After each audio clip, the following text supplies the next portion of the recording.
Hello everyone, welcome back to my channel FRM Unplugged. Today we will be discussing few numericals and the concept behind logarithms. Logarithms will have usage across FRM part 1 and part 2, and we will see that its usage is in during calculation of various rates of return as well as modeling stock prices, which we call log normal distribution. Anyways, log normal will be covered when we cover the distribution, but just know that logarithm will be used, this fundamental will be used behind drawing those graphs, which is used to model. Now, what is logarithms? Logarithm of a number is a mathematical function which determines the power to which the base needs to be raised to get that number. So it's slightly confusing, but once we get into how we write it, it will be more evident. So for example, if we write it as log ex is equal to y, right? So this essentially means e to the power y is equal to x. So this is the exponential function and this is the inverse of it, which is the logarithmic function. So many a times we have to take the use of log to find out the value, because e raised to 3.75 or some number raised to some abrupt let's say irrational numbers, it's not possible to determine it, but we will have to use the logarithm to find out the value. Some basic formula related to log we should keep in mind. For example, log of AB is equal to log A plus log B.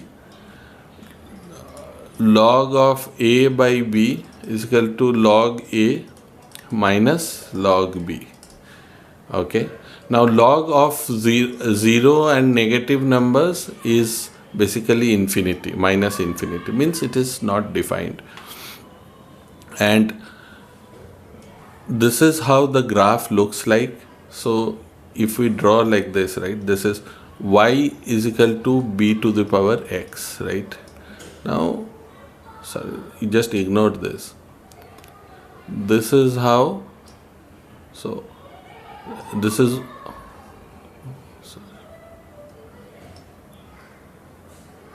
so this is y, this is x.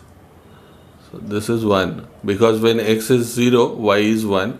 Otherwise, it's very explosive. So, any macroeconomic data or any business data which shows very high explosive growth, we use this exponential curves, which means it exponentially grows.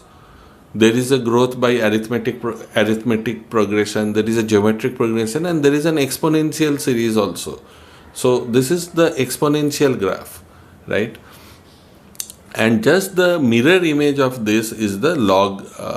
This is how the log graph looks, this one, which means basically any number less than 0, right? It is basically undefined. It is stretches towards minus infinity. So this is the log graph, this is the exponential graph. Just know this, and this log graph will be later used to draw the log normal distribution. Now, one of the applications of this logarithms is in determining the interest rates. So interest rates we will take up separately, because there are so many types of interest rates, so many types of compounding. But for the purpose of illustration of logarithm, let us look at one or two very simple questions, so that this is only from the point of view of logarithms, not from the point of view of interest rates. So if I have to take, let's say, 100 rupees, right? 100 rupees, I am doing a simple interest of 5% for 5 years. What is the total interest? It's very simple, PRT, which is 100 into 5 into 5 by 100, which is 25 rupees for 5 years. This essentially means that for year 1, the principal is 100.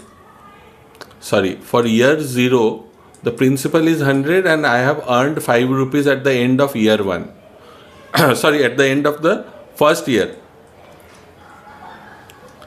sorry, I think I have to, okay, let's take this example of, so for this 25 rupees, no, essentially what is happening is, for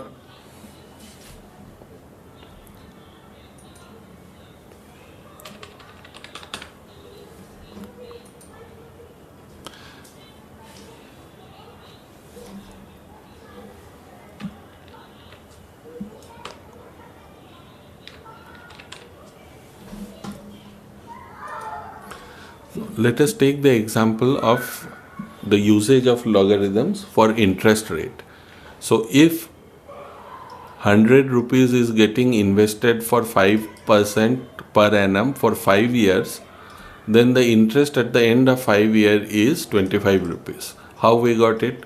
P into R into T, 100 into R into T, right? R is 5%, so divided by 100 is equal to 25. This calculation, if we break it up, how it happens is, so first year my 100 rupees will earn 5 rupees interest, 105. But in year 1 also, for year 1 also, the principal will be 100 only, and again it will earn 5 rupees. And year 2, again the principal will be 100 only, and again interest will be earned 5 rupees. So basically whatever interest I am getting or the customer is getting, that interest is not getting reinvested. It's very plain and simple. So this is simple interest. This is how banks usually credit interest in our savings account. Now, the next step is compounding interest. If the same number would have been, if the same interest would have been compounded annually, right, then how the calculation would have changed. So we can derive the formula also. So let's say 100 becomes 105, then the next year 1.05 is interest is calculated, 5% interest is calculated on 105, not on 100 like we did for simple interest. Similarly, for the next year, this becomes the principal, and then again 5% on this. So this is called compounding interest calculation, and the formula is a simple one. I think most of us are aware. 1 principal into 1 plus r to the power t, 5. Now, if it is compounded on 3 times a year or 4 times a year, sorry, let's say if we just write it as 5%, so if it is done twice a year, thrice a year, then we just divide it by 2 or 3, whatever is the number, and here we multiply it by the number of times it is compounded. That is the only difference. Otherwise it's the same. Now, so if we do an annual compounding, right, so 100 into 1.05, right, to the power 5, right? So 100 into, if we use our calculator, 1.05.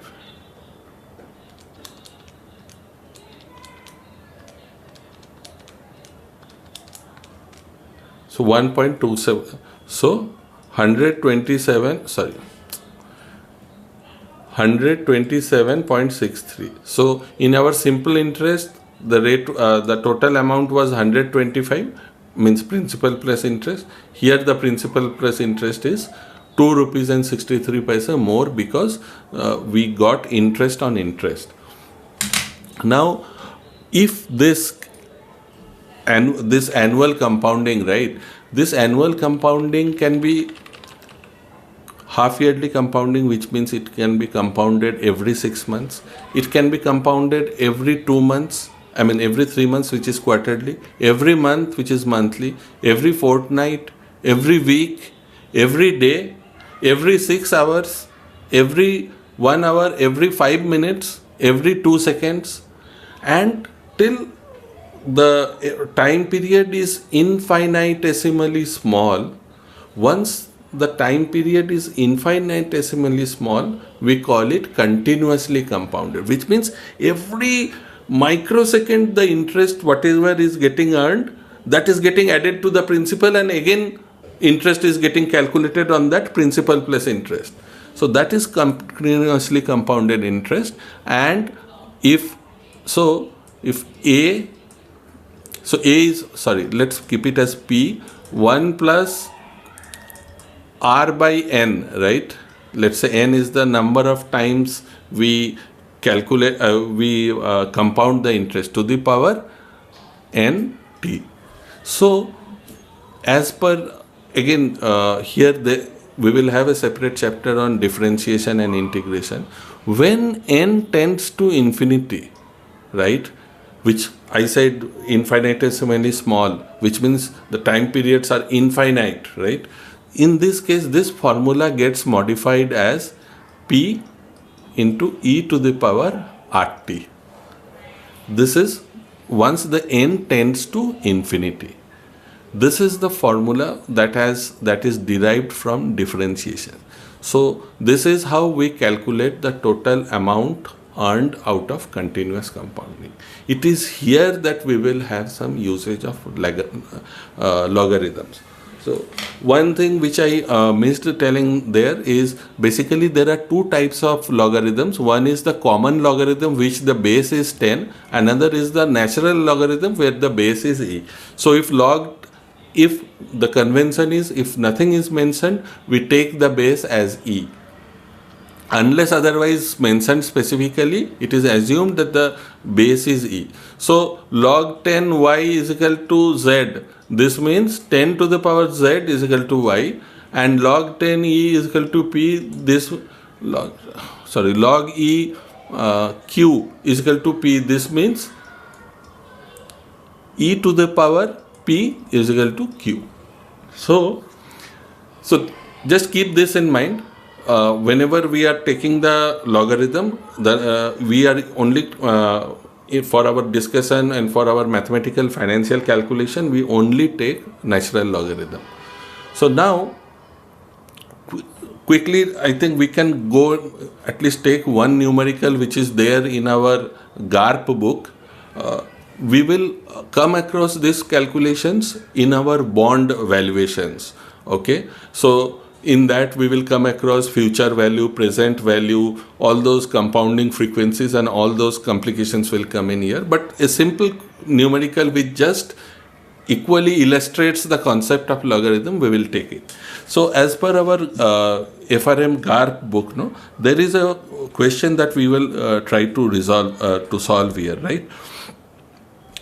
So now we will take up one question, one numerical on which illustrates the concept of natural logarithms.